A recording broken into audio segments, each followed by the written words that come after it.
हम सभी को जिनवानी की अमृत गंगा मुबारक हो, जिसमें हम सभी ने बड़ी भाव भक्ति के साथ डुबकी लगाई।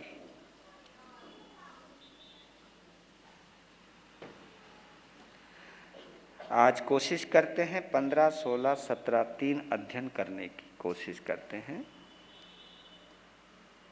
क्योंकि छोटे छोटे हैं। पहले हम जिनका मूल पाठ हमने कल पढ़ा था स भिक्षु का, उसको पहले लेते हैं, फिर आज जो पढ़े उनको लेते हैं। स भिक्षुक या स भिक्षु, इसका अर्थ होता है वह भिक्षु है।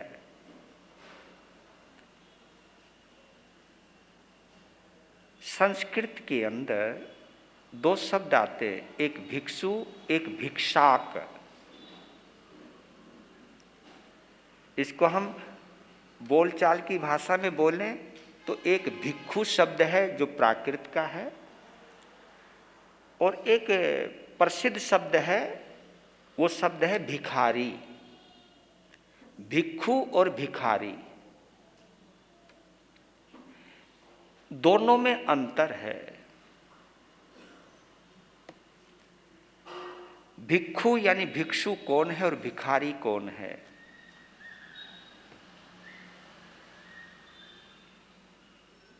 भिक्षु उसको कहते हैं जो केवल अपनी आवश्यकता के अनुसार ही लेता है।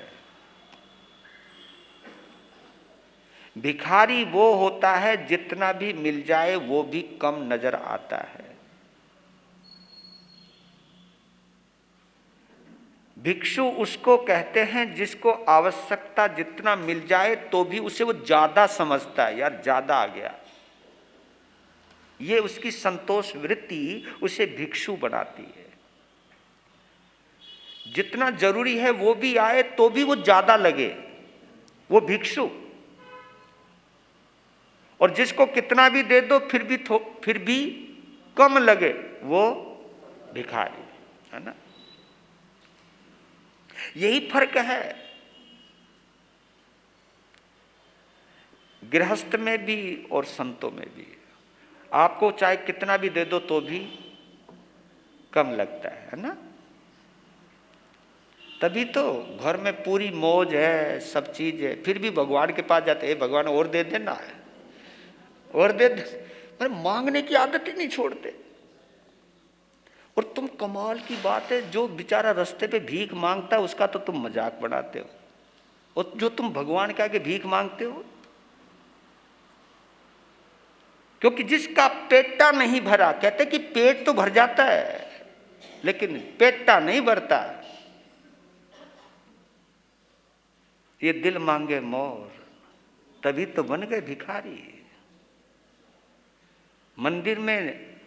मंदिर के बाहर, मंदिर के अंदर दो ही तरह के भिखारी होते हैं, एक बाहर भीख मांगता है और एक अंदर मांगता है। और बताऊं, बाहर वाला तो थोड़ा सा ही मांगता होगा, ए थोड़ा दे दे बाबा, और तुम तो अंदर बहुत कुछ मांगते हो, कोठियां दे दे, फैक्ट्री चला दे, शादी करा दे, अरे राम राम, पता नहीं क्या क्या तुम मांगते हो।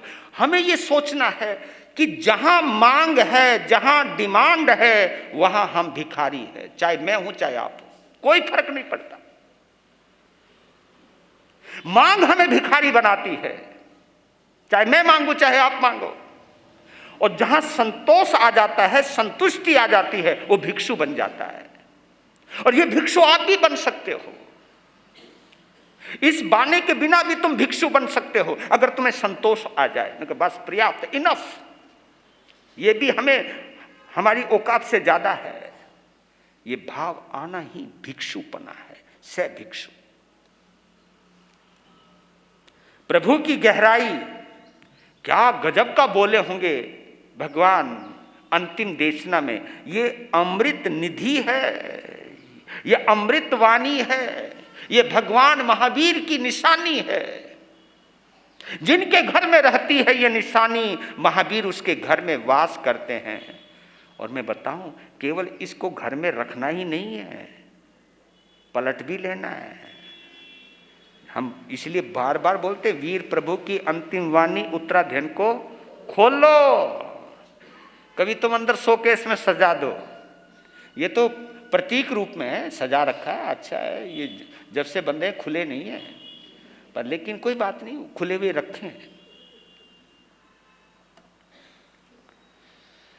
पहले 4 लाइनों में समझ लेते हैं इस अध्ययन का सार। सद्भिक्षु कौन होता, दिव्य जिसके साधना, तत्ववेता अभय है वो, प्रबल संयम पालना, अप्रमादी निष्कपट है, ये लक्षण है हम लोगों के। अप्रमादी निष्कपट है, शेष ना कोई कामना, अप्रमादी निष्कपट है, शेष ना कोई कामना, ग्रंथियों को भेद करके संबुद्ध जिसकी चेतना, भेद ग्रंथियों को भेद करके संबुद्ध जिसकी चेतना। 4 लाइनें क्या है, गजब है, कि जिसकी साधना दिव्य होती है, और दिव्यता उसी में ही आती है। साधना की दिव्यता, साधना की चमक, साधना की दमक तभी आती है जहां इच्छाएं खत्म होने लगती है। और मैंने बोला, आप लोगों को शायद याद हो, ये इच्छाएं हमें हमेशा भिखारी बना करके रखती है। नहीं तो हम इच्छाओं के लिए भी तो साधना करते हैं, यहां तक कि समाज की भी इच्छाओं के लिए कर लेते हैं, व्रत उपवास भी इच्छाओं के लिए कर लेते हैं, और कई संत तो इच्छाओं की पूर्ति के लिए तुम्हें मंत्र भी दे देते हैं, ये मंत्र का जाप करो। और कई तो महामंत्र नवकार का जाप भी इच्छा की पूर्ति के लिए ही करते हैं। जबकि 5 जो पद हैं, अरिहंत, सिद्ध, आचार्य, उपाध्याय और साधु, ये पांचों के पांचों पद इच्छा मुक्ति से हुए हैं। अगर इनमें इच्छाएं होती तो ये अरिहंत नहीं बनते, इनमें इच्छाएं होती तो सिद्ध नहीं होते, इनमें इच्छाएं होती तो आचार्य, उपाध्याय और साधु नहीं होते। और हम इस महामंत्र नवकार का जाप केवल इच्छा पूर्ति के लिए करें, है ना विडंबना। जिन्होंने सब कुछ छोड़ दिया, उनसे सब कुछ पाने के लिए हम जाप करें, इसको कहते भिखारी पना। कई लोग कहते, क्योंकि संत भी बोल देते कि महाराज जी क्या करूं जी, काम नहीं बनता, महाराज जी कहते नौकार मंत्र का जाप कर ले। अब बड़े मुश्किल में ये आ गई कि हमें ये जाप करना चाहिए या नहीं करना चाहिए। मैं तो साफ कहता हूं भैया, इच्छा पूर्ति के लिए कभी महामंत्र नवकार का जाप नहीं करना चाहिए। क्योंकि मैंने जहाँ तक पढ़ा है, जहाँ तक समझा है, और जैन फिलॉसफी और जैनिज्म का जो सिद्धांत है, वो एक बात कहता है कि समय से पहले और भाग्य से ज़्यादा कभी किसी को नहीं मिलता।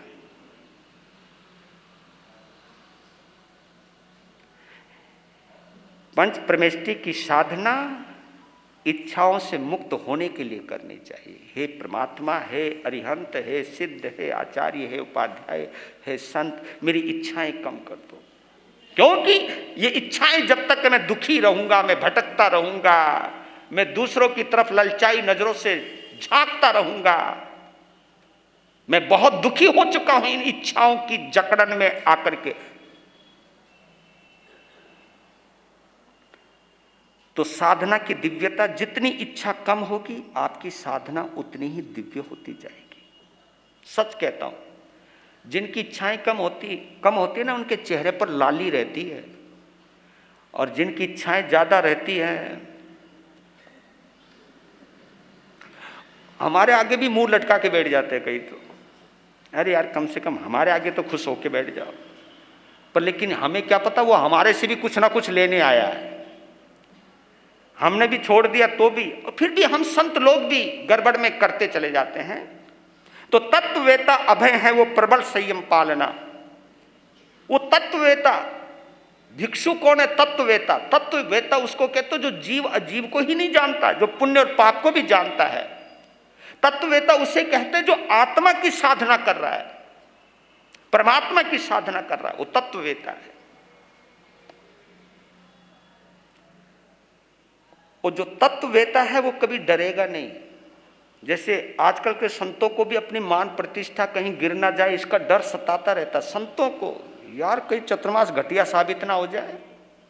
मेरा कंपटीटर का चतुर्मास बहुत जबरदस्त चल रहा है, हमारा तो कुछ चतर ही नहीं रहा।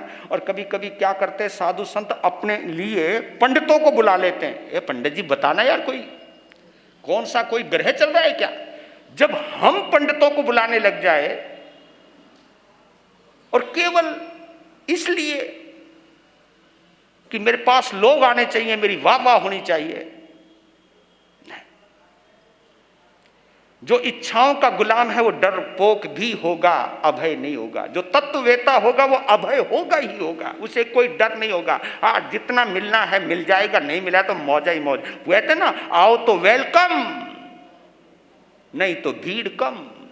आनंद है, हम हर हाल में खुश हैं। आओ तो वेलकम, नहीं तो भीड़ कम। हम अपने में मस्त हैं। ये भाव हम संतों के अंदर भी आने चाहिए। देखिए ये भाव आ जाए तो समाज का वातावरण ही बदल जाए। और ये भाव आ जाए ना तो तुम अगर हमारे पास आओगे, अगर हमारे भाव ऐसे हों तो इन भावों का संसर्ग, इन भावों का संस्पर्श आपको भी हो सकता है। जब हम ही खुद डरे हुए हैं तो आपको क्या निडर बनाएंगे, आपको क्या अभय बनाएंगे। हम खुद लालच में आ गए, हम खुद मान प्रतिष्ठा की भूख में आ गए, तो हम तुम्हें कहाँ निडर कहाँ अभय बना पाएंगे। तो तत्ववेता अभय है वो प्रबल संयम पालना। संयम की पालना प्रबल, क्योंकि प्रबल इसलिए कि जो आत्मा से करेगा उसकी संयम में प्रबलता आ ही जाएगी, और जो मन से करेगा, दिमाग से करेगा, उसकी साधना में प्रबलता नहीं आएगी, वो डरपोक ही रहेगा। यानी वो जाप भी करते करते सोचेगा यार अभी तक कुछ हुआ नहीं। ये तुम्हारे साथ भी होता रहता है। एक मंत्र दे दिया किसी को कि तू जाप कर और इतने दिन में कमाल हो जाएगा, वो कमाल उसने जाप शुरू कर दिया, उतने दिन में कुछ हुआ नहीं, चेहरा ही उतर गया। वो बोलता महाराज जी लगता मंत्र में दम नहीं है, कोई दूसरा दो।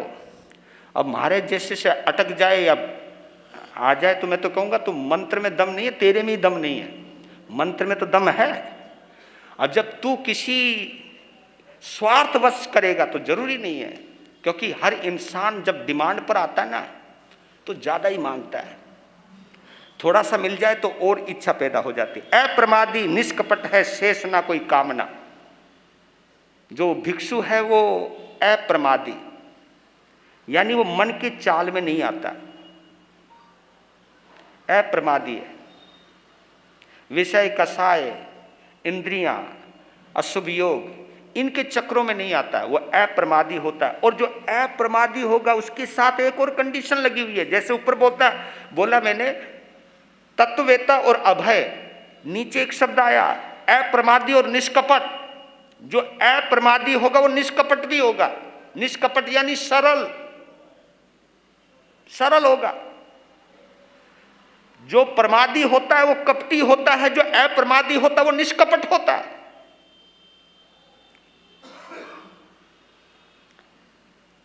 संत वो है जो ग्रंथियों को भेद देता है। ग्रंथियों को, ग्रंथि दो ही हैं बस,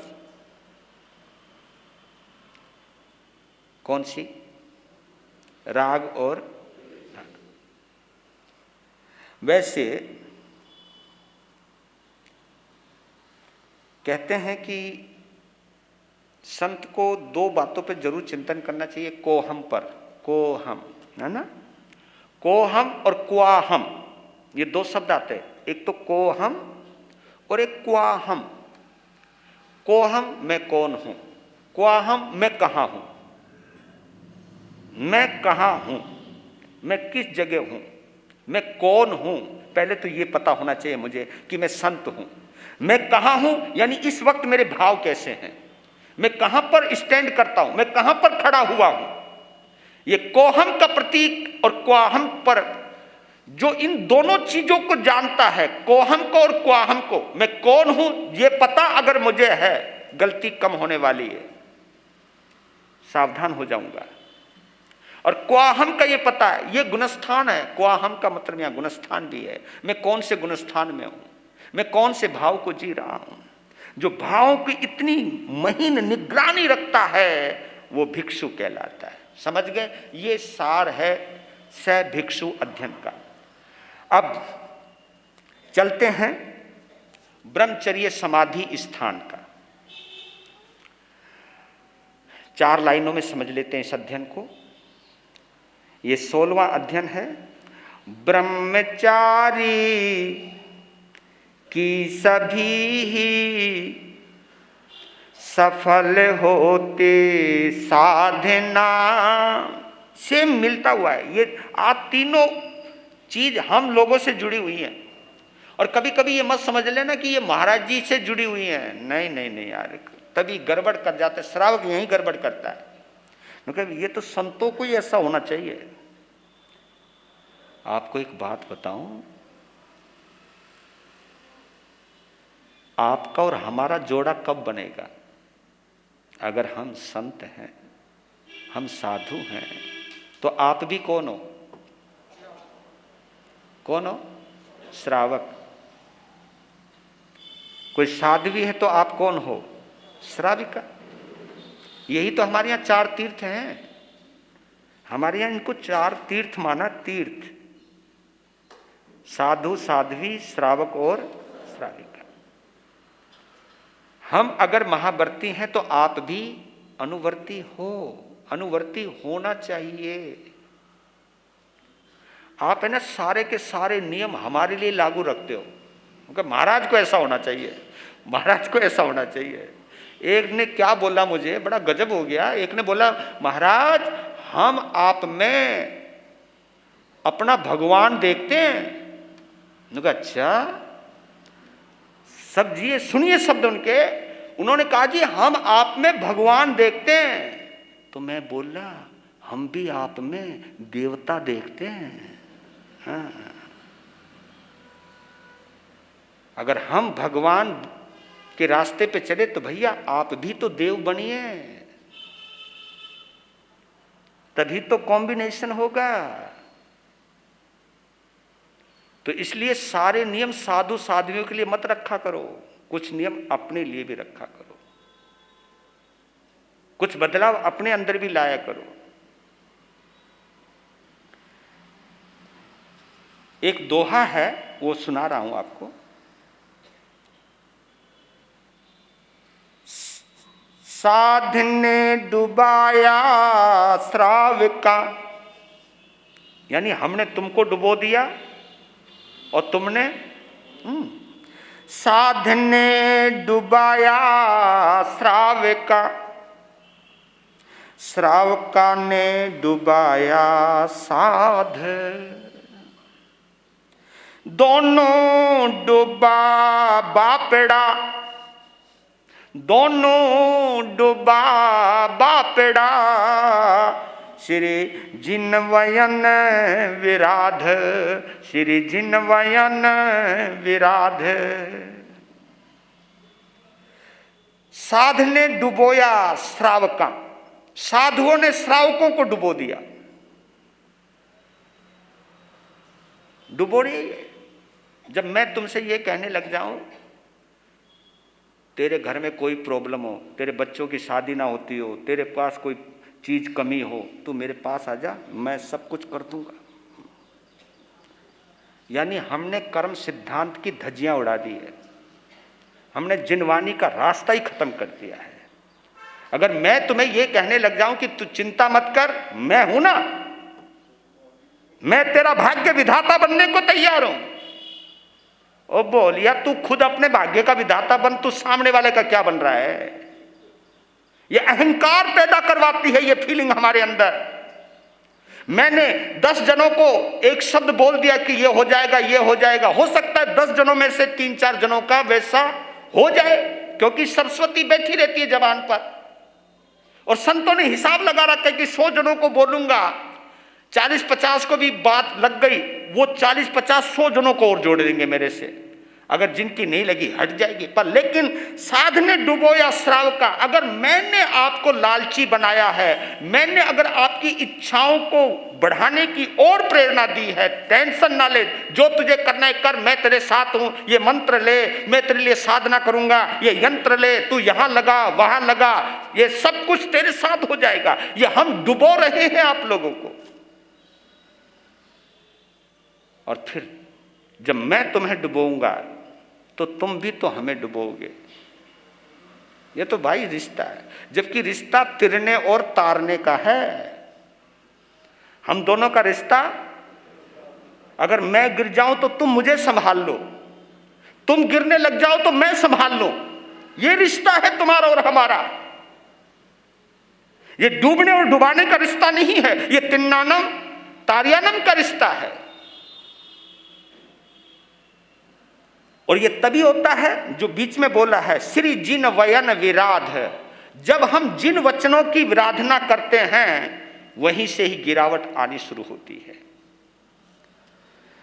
ब्रह्मचारी की सभी है सफल होती साधना, त्याग कर मैथुन वृत्ति को व्रत नियम की पालना। आत्मभाव में रमन ही, आत्मभाव में रमन ही ब्रह्म व्रत की पूर्णता। देव दानव नमन करते जान उनकी श्रेष्ठता। देव दानव नमन करते जान उनकी श्रेष्ठता।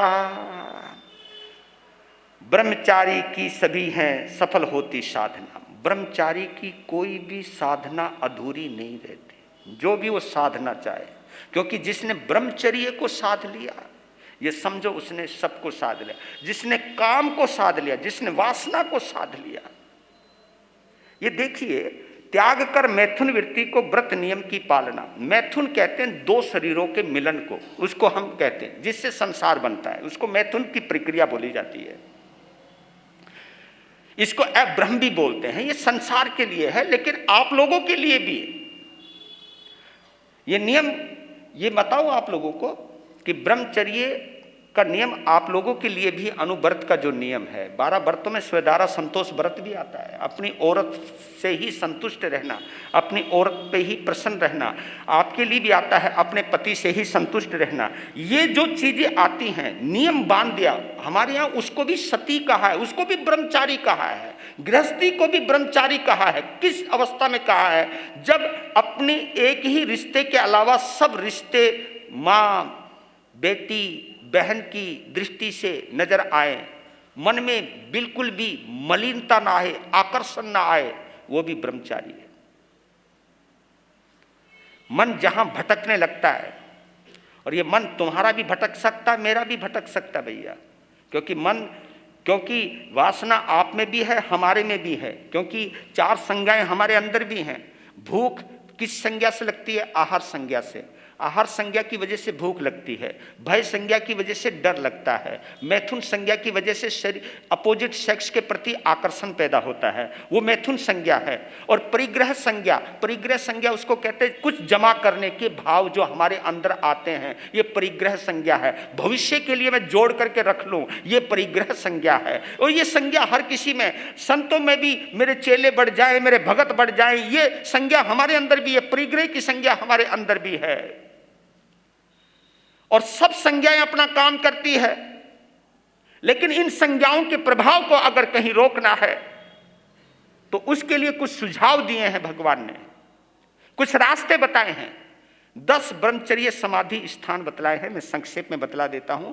कहा कि जो एकांत में शयन करता है, एकांत में शयन करता है, आसन का सेवन करता है, अपने ही आसन का, एकांत में। हम लोग अगर ज़्यादा पब्लिकली में रहेंगे, पब्लिक में ज़्यादा रहेंगे, कई लोग तो कहते हैं महाराज तो पब्लिक में बैठा हुआ अच्छा रहता है, बंद कमरे में अच्छा ही नहीं लगता।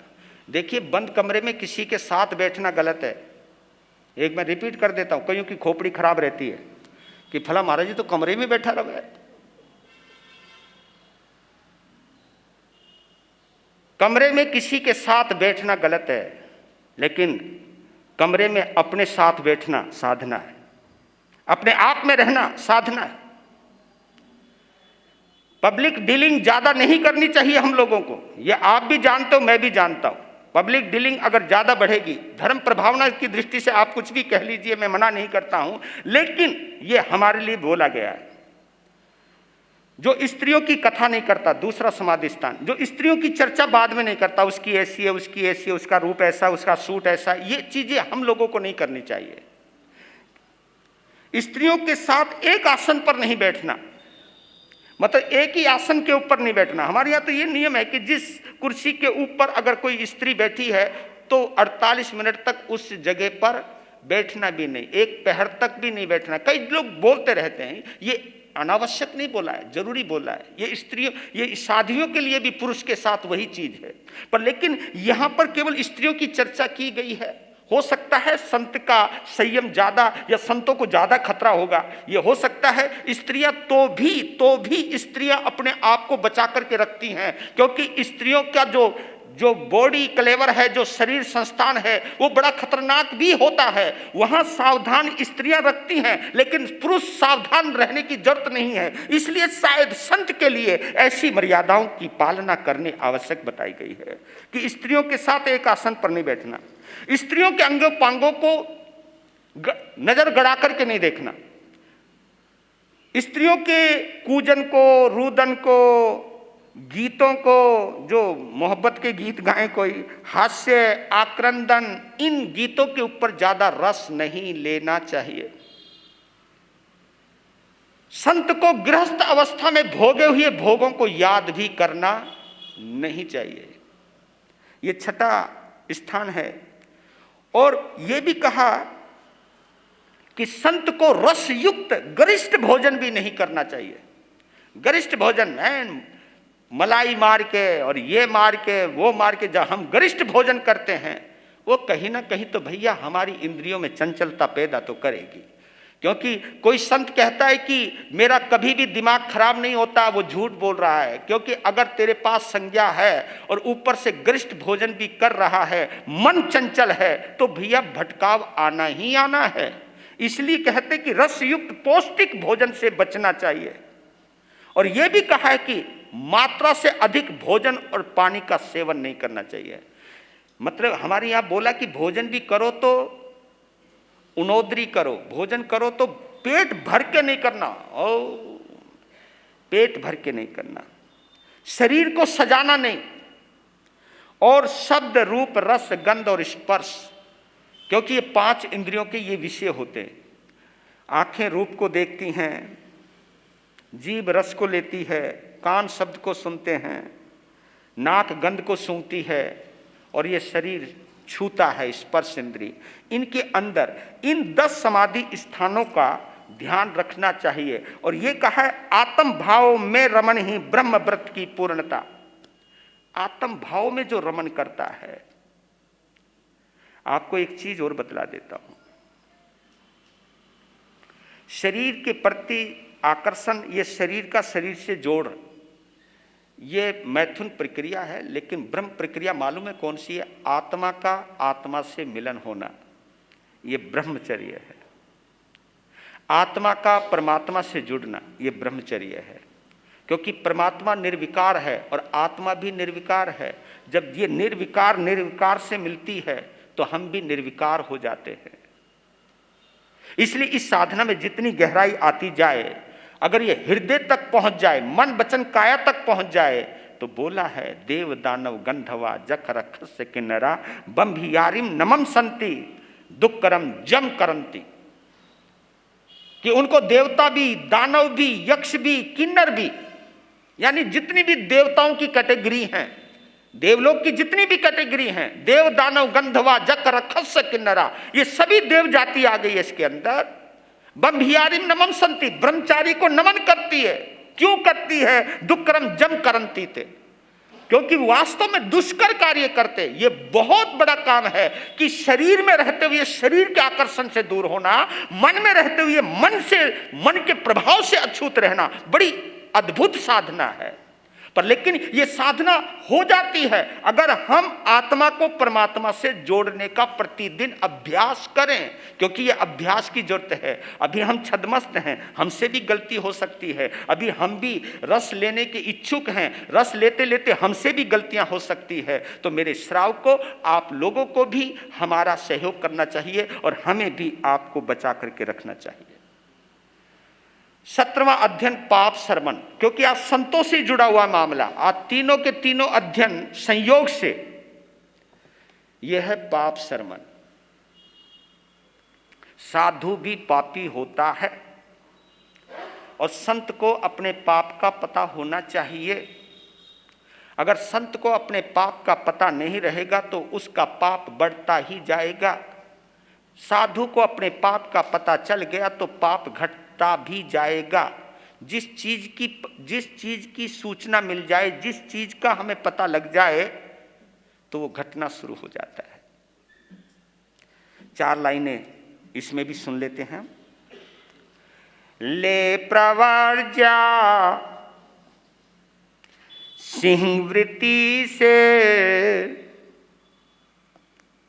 परनवेशी पालना, क्योंकि जिस दिन शुरुआत के दिन जब संत बैरागी बैरागन साधु साध्वी बनते ना, उस समय उनके भाव देखा करो, क्या गजब के भाव होते है ना। वहां पे स्टेज पे भी एक टांग जोर से मारते हैं, रख दिया एक कदम, हम नहीं हटेंगे। हाय हाय, क्या गजब के भाव होते हैं उस समय।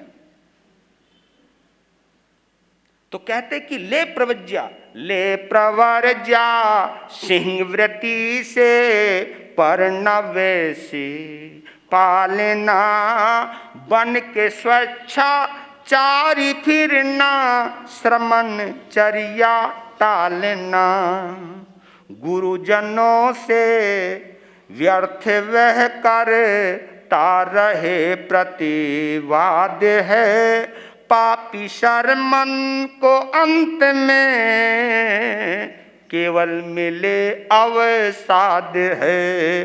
पापी शर्मन को अंत में केवल मिले अवसाद है। साधु साध्वी भी डिप्रेशन में जा सकता है, और साधु साध्वी अगर डिप्रेशन में जाता है तो यह हमारा अंदर का पाप लेकर के जाता है। साधु साध्वी को अगर डिप्रेशन हो जाए तो इसका मतलब हमारी साधना में कोई ना कोई, क्योंकि आप लोग डिप्रेशन में जाओ तो पता है कि 100 झंझट है आप लोगों की जान को, लेकिन अगर मैं डिप्रेशन में जा रहा हूं तो फिर तो भैया गड़बड़ है। और डिप्रेशन में कोई भी चला जाता है, क्योंकि जिसे मान बढ़ाई की इच्छा है, कपट मतलब ईर्ष्या है, और मान प्रतिष्ठा की भावना है, इज्जत की कामना है, ये जो भी चीजें हमारे अंदर आ जाती हैं, जो चीज तुम्हारे अंदर है वही फीलिंग हमारी भी जुड़ जाए, तो जो बीमारी तुम्हें हो सकती जिस फीलिंग के साथ आप वाली फीलिंग मेरे अंदर आएगी तो वो बीमारी मुझे भी तो होएगी ना। ये तो निश्चित है, इसमें तो कोई दो राय नहीं है। तो कहते हैं कि संत को डिप्रेशन में नहीं जाना चाहिए। डिप्रेशन में जाएगा तो कहीं ना कहीं हमारे साधना में कमी आ चुकी है। हम पदार्थगामी हो गए हैं, परमात्मगामी नहीं बने हैं। इसको मैं थोड़ा सा समझना, पहले तुम्हारे परिवार से लेकर के यहाँ तक पहुँचता हूँ, संक्षेप में बताऊंगा, ज़्यादा समय नहीं है। और इसमें कई ऐसे परिवार हैं, कई लोग ऐसे होंगे जिन्होंने आज से 40-50 साल पहले का समय देखा हुआ है। कई बहुत सारे ऐसे लोग हैं, ज़्यादा 60-70 साल पहले का समय जिन्होंने देखा है। आपने कभी चेक किया हमारी फैमिली क्यों डिस्टर्ब हो रही है? और यही सेम यहां पर भी है। गुरुजनों से व्यर्थ वे करता रहे प्रतिवाद है, पापी श्रवण को अंत में केवल मिले अवसाद है। ये गलती चाहे साधु करे, चाहे आपका बच्चा करे, आपका परिवार करे। पहले परिवार किस थ्योरी पर चलता था मालूम आपको? पहले एक थ्योरी चलती थी, instruction based theory. Instruction based theory ये कहोगे कैसे? आदेशात्मक विचारधारा पर परिवार चलता था। यानी घर का एक हेड होता था, एक परिवार का मुखिया होता था, और जो उसने इंस्ट्रक्शन दे दिया, जो उसने आदेश दे दिया, उसी आदेश को काटने की किसी के अंदर ताकत नहीं थी। हाँ, क्या गजब का। और ये कोई मैं बहुत पुराना समय नहीं बतला रहा हूं, कई गवाह होंगे आपके अंदर, पुराना जमाना आपने भी देखा है। पहले इंस्ट्रक्शन बेस्ड थ्योरी पर फैमिली चलती थी, आदेशात्मक विचारधारा पर परिवार पलता था, चलता था, संस्कारी, उसमें संस्कार थे। जो बड़ों ने आदेश दे दिया, ठीक है, मंजूर है, कोई उसके अंदर ना नुक्कड़ नहीं, यस बॉस। तो पहले जमाने में 50-60 साल पहले परिवार बंधे हुए थे जी, बंधे हुए थे। फिर समय बदला,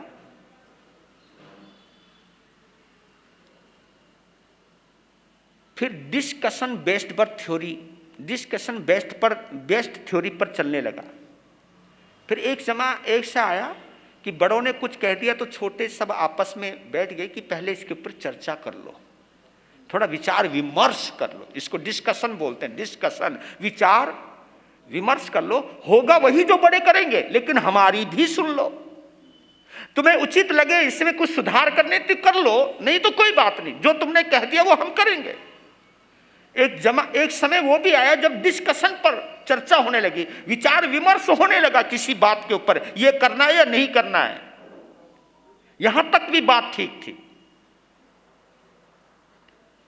फिर समय बदला, फिर डिबेट बेस्ड थ्योरी पर आ गई। डिबेट मालूम है किसको कहते हैं? डिबेट करते हैं बहस करना। चर्चा बहस में नहीं आती, डिस्कशन बहस में नहीं आता। डिस्कशन तो चर्चा है, विचार विमर्श है। मैंने आपको अपने विचार दे दिया, आपने मुझे दे दिए, विचारों का आदान प्रदान कर दिया, ये डिस्कशन बेस्ड है। फिर आई डिबेट, फिर बहस होने लगी। क्यों जी, क्या सब कुछ आपका ही चलेगा? आपने कहा चलो गुरु महाराज के दर्शन कर आओ, क्यों जी?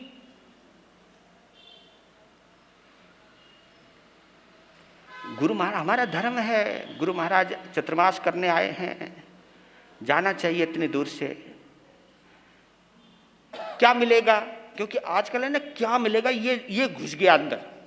वहां फायदा क्या मिलेगा? कहा कि हमें नियम पालना चाहिए, महाराज जी खुश होंगे। अच्छा, हमारे जाने से महाराज जी खुश होंगे? अगर हमारे जाने से महाराज खुश होंगे तो फिर महाराज कैसा? फिर महाराज कैसा? वो तो हमारे पसंद में पड़ता हुआ। यह है बहसबाजी। और मालूम है आजकल कौन सी थ्योरी पर चल रहा फैमिली? डिनाई बेस्ड थ्योरी पर चलने लगा है परिवार। अब तो सीधा मनाई कर देते हैं, डिनाई, बिल्कुल मना। आपने कहा बेटा वहां नहीं, मैं नहीं जाता, वो बिल्कुल ही पता नहीं, बेशर्मी की, नहीं बेशर्मी नहीं बोलना चाहिए, बुरा मान जाए इस सिस्टम से कोई सुन ले, पर लेकिन मैं बतला रहा हूं कि आजकल डिनाई कर देते हैं। आज की हिम्मत नहीं आप लोगों की, क्योंकि मालूम पता लग जाता, उनके चेहरों से पता लग जाता कि जो बात हमारी सुनने को तैयार नहीं है वो जाएगा कहां, बिल्कुल मना कर देते। और इसलिए ये परिवार बिखरने लगा है, संस्कार घटने लगे हैं, और यही संस्कार की घटने की वजह से हमारा परिवार छिन्न भिन्न होने लगा है।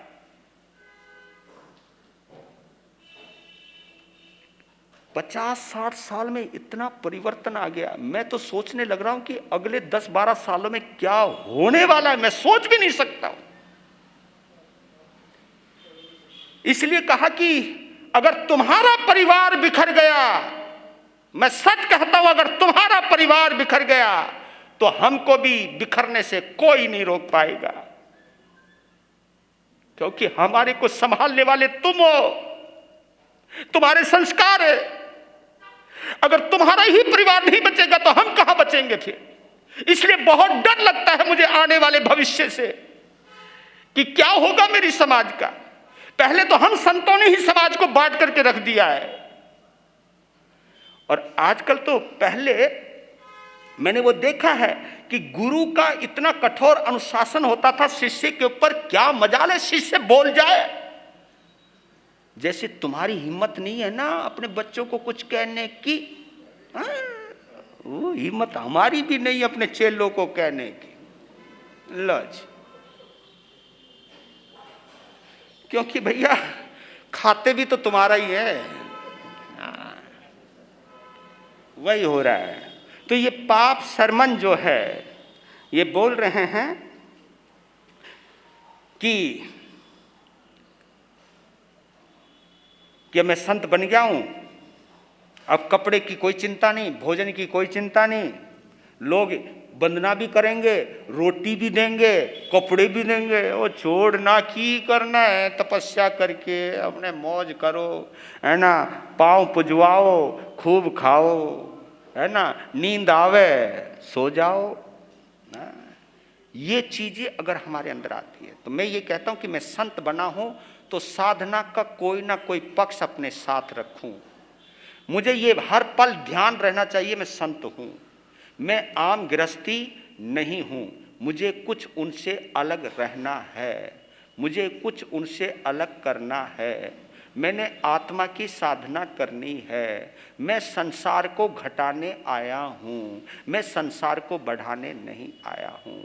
पापी शर्मन में सब ये भी आ गया है कि मैं मान प्रतिष्ठा पाने के लिए मैं मंत्रों की साधना करूं, ज्योतिष की साधना करूं, टेवा बनाऊं, तुम्हारी जन्म पत्रियां बनाऊं, तुम्हारी जन्म पत्रियां देखने लग जाऊं, तो ये भी अच्छा नहीं है। मैं आजीविका का साधन बनाने लग गया हूं।